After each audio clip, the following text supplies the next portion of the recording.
How does this contraption work? You take these things and shake them out, and magically this guy appears.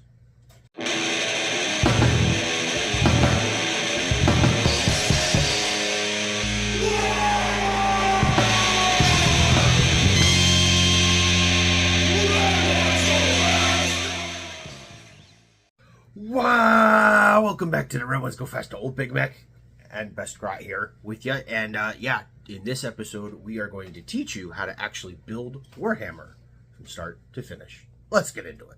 All right, now obviously a lot of you are very, very experienced Warhammers and don't need this video. Totally cool, don't need to watch it. We'll catch you in the next one. If you are newer to the hobby, or maybe you feel like your building technique isn't quite there yet, then this is for you. Not talking down anyone or anything like that. It's a skill. In fact, most of the used models that I buy that are built aren't done correctly. Like, I feel like a lot of people could actually use these tips and improve their craft on the hobbying just as much as people improve their craft on the painting side. So we are actually going to build some Warhammer today from start to finish. All right, so let's start with the very, very basics. This is a sprue. That's what this piece right here is called, and it has your pieces on it, and you use these to build your Warhammer figures. Now, obviously, this is going to be different if we're working with resin or metal, and if I have enough requests, we'll do one of those, but for today's video, we're focusing completely on plastic. Now, plastic sprues are really, really cool. When you look at them, they are actually numbered here with the different piece numbers so that you can find the parts, follow the directions, and put them together. And there are some actual ways to do this kind of correctly. All right, first step after you've identified the part you're taking off, in this case we are doing number 4, the leg here, is these little attachment points. That's where the sprue attaches to the actual part. The best way to get those off is with these. These are nippers or side cutters, plastic sprue cutters. They come in various different sizes, thicknesses, and frankly quality levels. And there's a ton of videos out there about which ones to get. But what I like to recommend is, you see how this one, when you turn it sideways, is very, very skinny, and it's also very inset in here. That way when you clip with these, it makes the smallest cut possible and deforms the plastic in the least amount. This is a typical set of clippers that tend to be used by hobbyists, and you can see when you get them side by side here, the way that they are kind of straight on the metal the whole way versus tapered. These are actually going to take far more material off than something like these. So these are great if you've got bigger pieces or bigger attachment points, especially like your vehicles that have really great big parts with great big attachment points on them. These are fantastic for it. But when you're doing these smaller kits, like this Marnie's Calgar and his Honor Guard, you really want these smaller ones. Okay, so what you do is, you've got your piece here. You want to put the flat side of your blade against the part. Not this way around. You don't want this against the sprue. You want this against the part. This is a flush. You want a flush cut.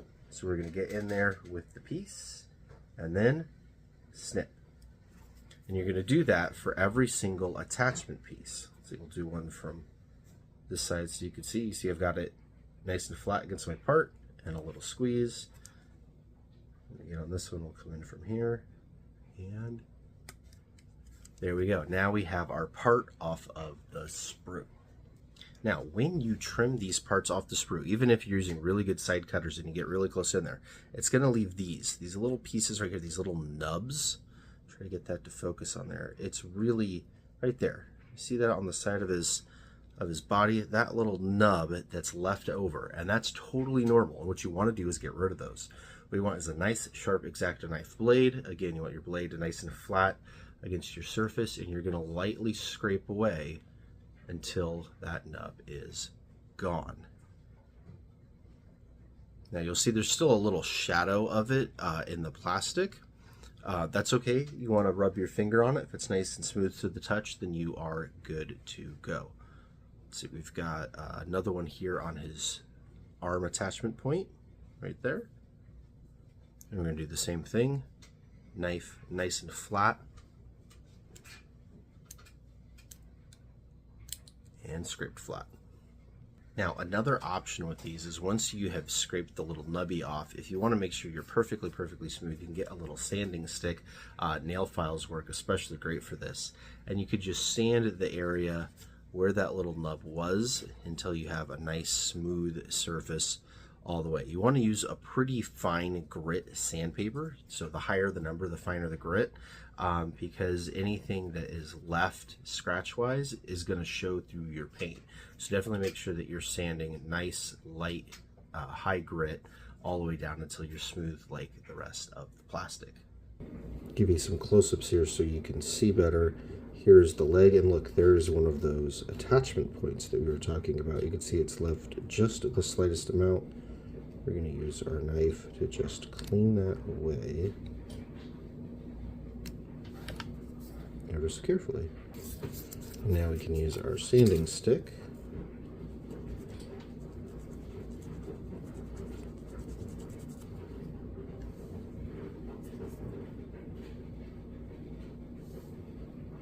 All right, now you'll notice on all plastic parts that they're going to have this seam line on them right here. This is where the two halves of the mold come together.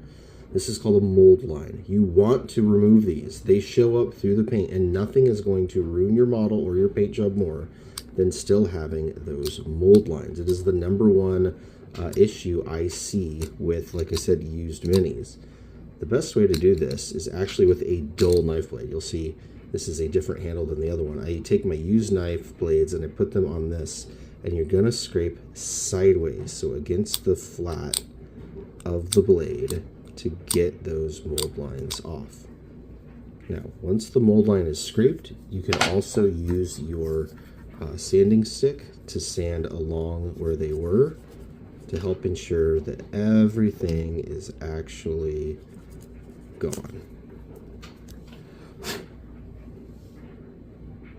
Just like that. You don't want any of those mold lines left at all. They will show through your paint job and they will look terrible. So right back here, we've got a whole nother one to take care of. Same thing again. We're going to use the flat of our knife and scrape. Now look right here, we've got that attachment point.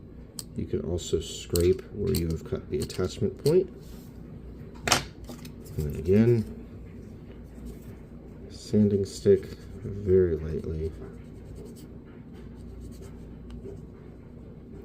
You always want to sand across the mold line like this. You don't want to sand with the mold line if you're actually trying to make it disappear.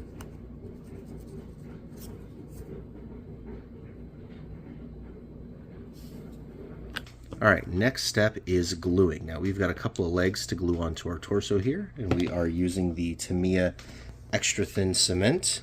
That is my #1 choice of cement for plastic. You apply the glue to where you are gluing the leg, and then put it in with the attachment point in the correct position. And you have glued your joint. Actually stuck. There we go. Now, it's important to remember that when you are building with different materials, they do require different glues. This glue, as amazing as it is for plastic, isn't going to do anything to resin or metal. You're going to need to use super glue or even 2-part epoxy for different materials like that. But if you are building an all plastic, plastic cement is actually the way to go. The reason why they call it plastic cement is that it actually literally melts the plastic. You are welding the two pieces of plastic together almost never to come apart again, or at least if they do come apart again, it's not going to be the same seam alignment anymore. So making sure that your parts are trimmed correctly, fit together nicely, and that you've done it correctly is going to ensure your strongest bond, and you're going to make this miniature that is actually really, really tough and durable because all of it is welded together into be one piece of plastic. Now, the reason why I recommend this stuff is, as you can see, it is literally extra thin. This is not your grandpa's old tester's tube of model cement that's all thick and goopy out of that orange tube.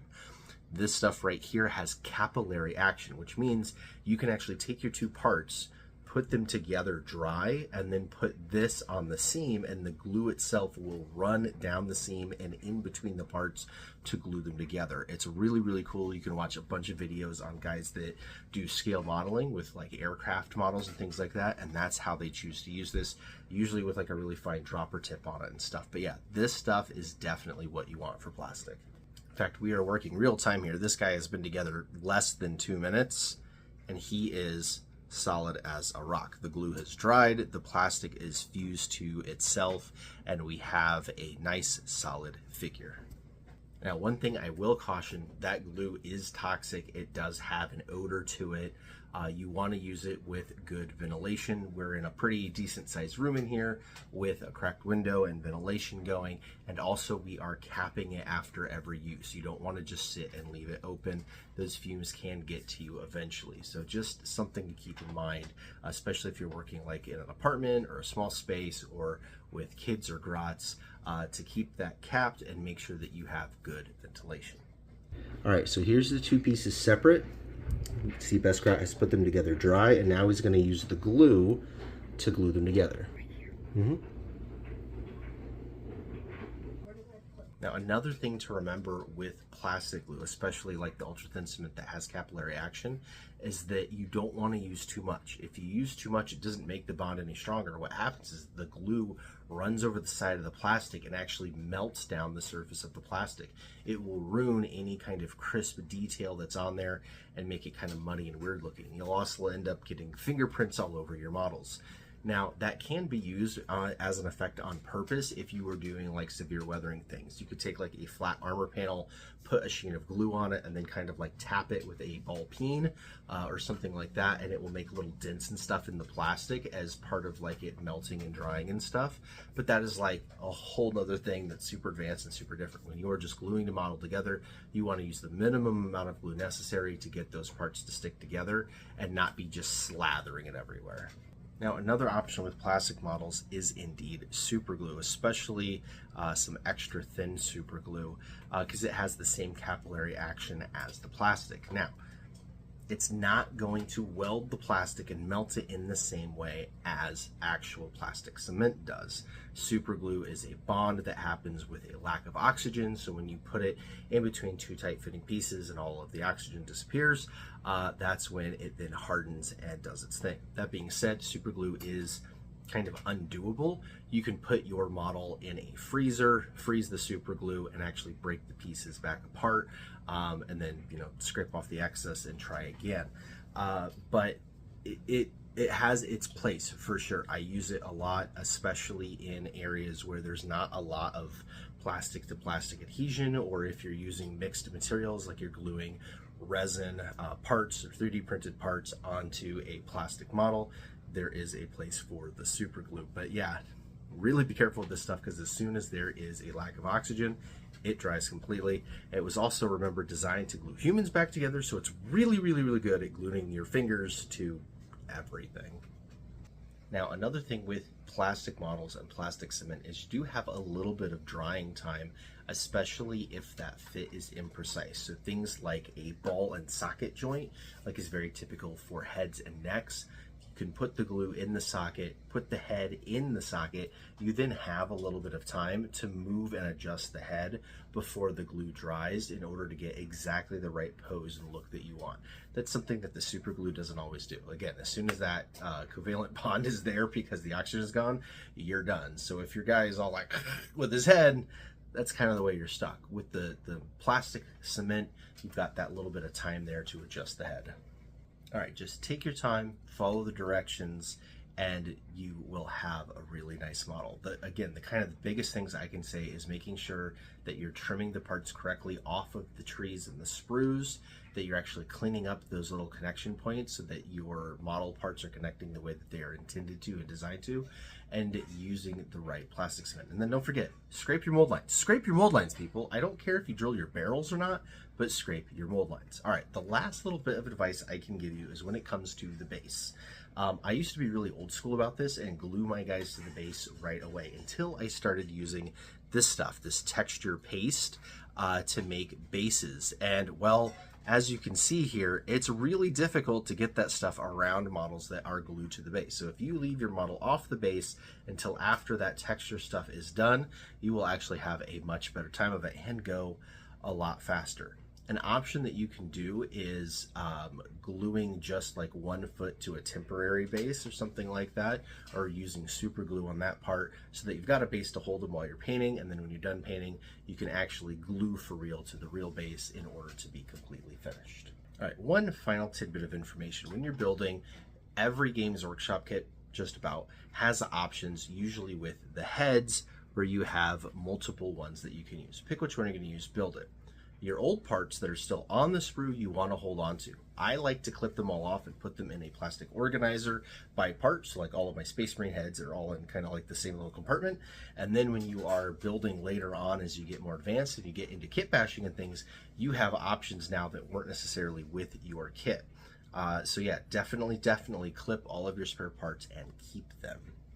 Oh, and by the way, Beskrat is making me say this. Back when we built Rabute Gilliman, he built his with the helmeted head, as is right and proper for a Space Marine. Nobody likes bare heads in a combat zone. One of our viewers actually had a Rabute Gilliman that he had purchased that was already built with the helmeted head and really wanted the bare head, and traded him for the bare head. So if you need a bare Rabute Gilliman head, he's up for some more trade offers. All right. The last piece of information I will leave you with before we end this video is that if you cannot find your instructions on, like you bought it used or whatever, the instructions for just about every single kit are easily found online. That's what we've had right here with the Smarties Calgar kit. We were able to find a PDF, and we've got that blown up on the screen, which my old eyes are saying might be a better way than using the real instructions anyway. There are some kits whose instructions are terrible though. The Orc Stampa is the most notorious one, although there are plenty of them out there, where that kit, if you followed the instructions, you would end up with something that doesn't look anything like a Stampa. So if you're running into problems, definitely do a little bit of research online. Make sure other people haven't had that same issue. There are actually I don't want to say made instructions, but modified instructions that have the correct part numbers on them and all of those kind of things, like sub-assemblies that are in a better fashion so that your model building experience goes better. So definitely something to look into before you get too deep into it. All right, that's going to do it for this video. Hopefully it helped you learn some things on building your plastic Warhammer models. If you found a tip or trick useful, please let us know down in the comment below. It'll make the Beskrat very happy. All right, until next time, Wagon!